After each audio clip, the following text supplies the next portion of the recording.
نبی کریم صلی اللہ علیہ وآلہ وسلم نے ارشاد فرمایا، مسلمان کی اخلاق یہ ہے کہ وہ جب بات کرے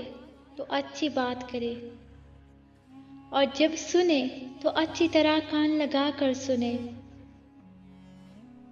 اور جب ملے تو خندافشانی سے ملے، اور جب وعدہ کرے تو اس کو پورا کرے۔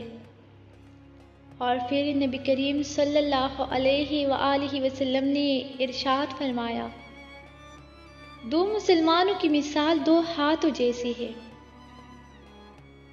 کہ اگر ایک ہاتھ ملا ہوتا ہے تو دوسرا ہاتھ اس کو صاف کر ڈالتا ہے۔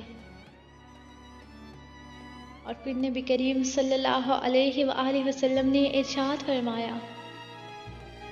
مسلمان وہ ہے جو ایک دوسرے کی خیرخواہ ہو اور ایک دوسرے سے محبت رکھتی ہو، اگرچہ وہ ایک دوسرے سے دور ہو اور دور رہتی ہو۔ اور پھر نبی کریم صلی اللہ علیہ وآلہ وسلم نے ارشاد فرمایا، مسلمان وہ ہے جس کا نفس اس کے ہاتھ سے تکلیف میں ہو اور لوگ اس سے آرام میں ہو۔